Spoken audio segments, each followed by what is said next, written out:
They're coming out with a jumbo package to start the drive.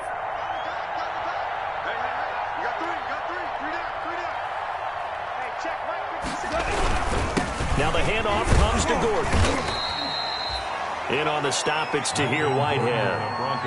Run blitz there defensively, something we might see more of here in the fourth quarter. I think we'll see a lot of it, and the difference between that and a pass blitz, you're just trying to get to the quarterback. You're trying to scheme someone open who will get to the QB and make sure he gets on the ground. In a run blitz, you're actually trying to cover up gaps, trying to cover up holes so they can't run the football.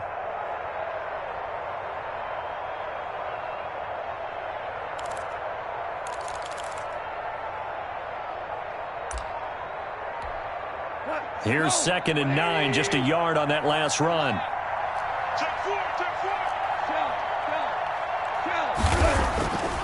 Goff now looks to throw. And boy, that one drops incomplete, but if he was hit a fraction sooner, it may have been a fumble. A lot of times it's that first read that you have. Maybe you get it in pre-snap, and he locked in on his target, but he was covered quite well, and that one's incomplete.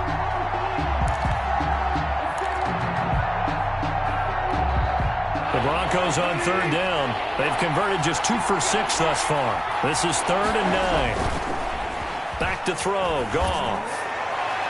And a throw there going to be incomplete. Has to be a little bit of frustration there. Back-to-back incompletions. Receivers blanketed on both attempts. This time on 3rd down.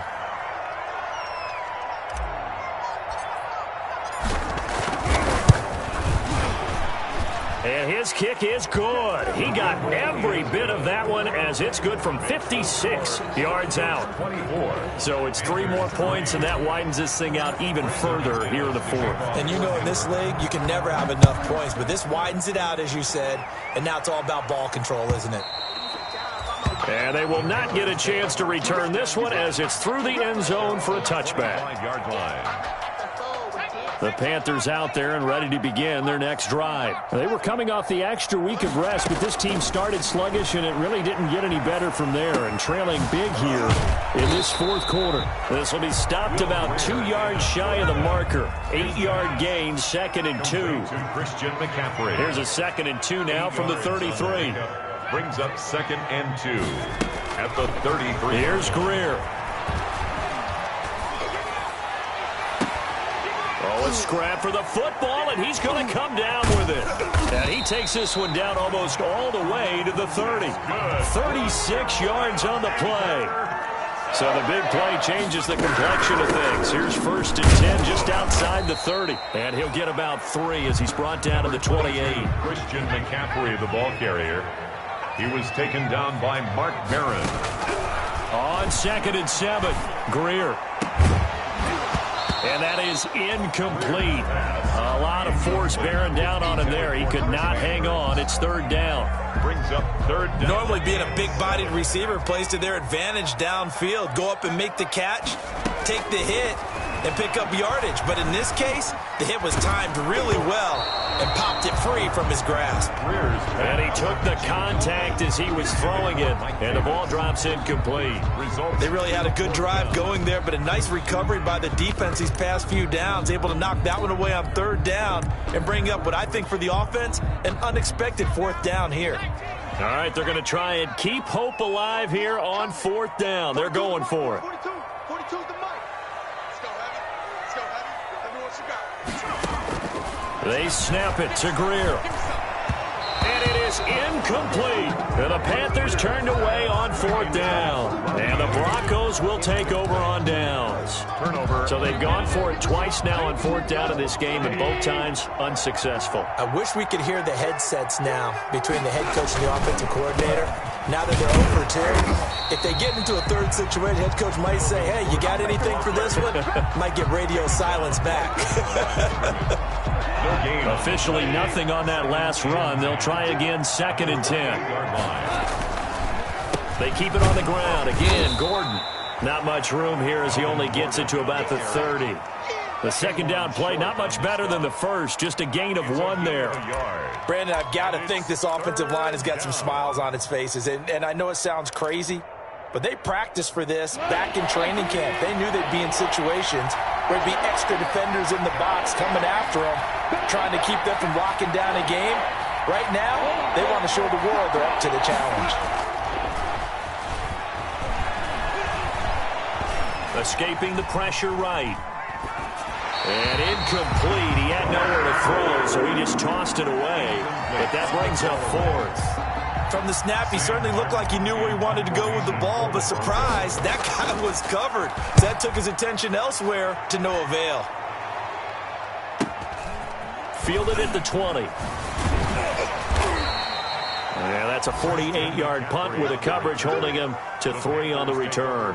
And out will come the offense as they take over. 2-yard line.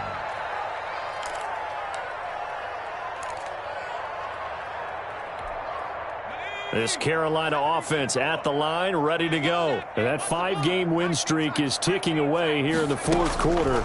Just haven't been as sharp in this one. And now the drive starts with a completion out to the right. And they'll get it all the way up about 5 yards shy of midfield. Good work after the catch. Going to net them 23 and a first. A shotgun snap for Greer. Offense for them has been at a premium. You wonder where plays like that have been all game long. They're thinking the exact same thing themselves. But this is caught inside the 15. And he takes this in the red zone all the way inside Denver's 15. From down at the 12, it's 1st and 10. And that's going to be incomplete. Too tough to hold on to that one. It's 2nd down. So it's Panther football as we welcome you back. They're looking at 2nd down now as they search for a consolation score. And it'll be caught in the end zone for the Carolina touchdown by DJ Moore. DJ Moore, his 11th touchdown on the year. And the Panthers are able to cut into this lead. Extra point splits the uprights, and that cuts the lead to 24-10.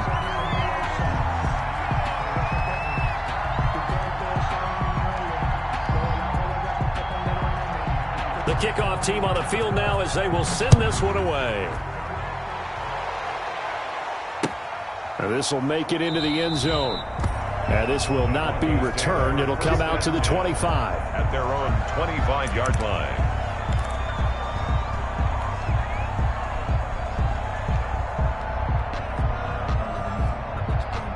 The Broncos onto the field, ready to start their next drive. And a few kneel downs should come very close to finishing this one off, depending on whether or not we see any defensive timeouts. They still have 2, but using them would just be prolonging what's really already been decided. The Panthers going to use the 2nd of their timeouts as they'll talk things over prior to this upcoming 2nd down play. The last play got just a yard. Here's 2nd and 9 from the 26.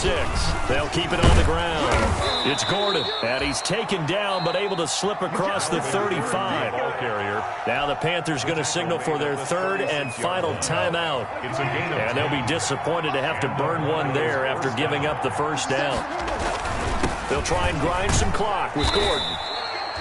Yetur Gross-Matos there to bring him down. That's it. That's what you want. Straight ahead positive gain. Just keep that clock ticking. 3-yard pickup brings up 2nd and 7 at the 39-yard line. 3 yards on that last carry. Here's 2nd and 7.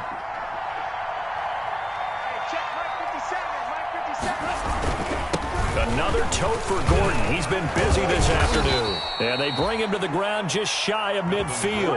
It's a 1st down on a gain of 10. So following the run by Gordon, here's 1st and 10. 1st down. The win for the Broncos seemingly assured. They go down to a knee.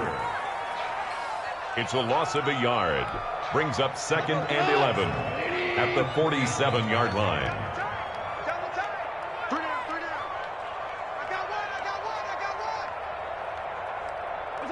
Clock counting down toward 40 seconds as they take the knee.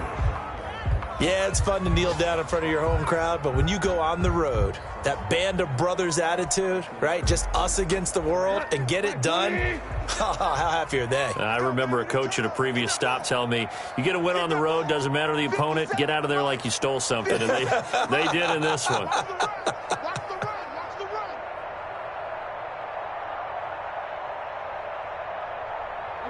Goff with a kneel down here, and that should put a conclusion to this one.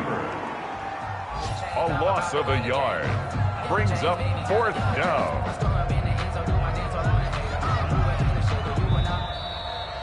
Today's final score. So this one will wind up a Denver victory. And they say it's never easy to come into Denver to win because of the altitude. They look pretty comfortable in the altitude. They certainly did. I'm not quite sure how they got prepared. And it's always been a big debate about what to do. I lived out there at one point. I lived in Colorado Springs. And I remember saying to someone after my 2nd or 3rd day there, like, this altitude thing, this is no big deal. And day 4, it hit. And it hit hard. And it took me a while to get ready and get acclimated. So some teams, they like to come in early, try and get on a schedule and feel good with it. Other teams say, forget it. Let's not let the effects jump on us. They come in as late as possible, as close to kickoff,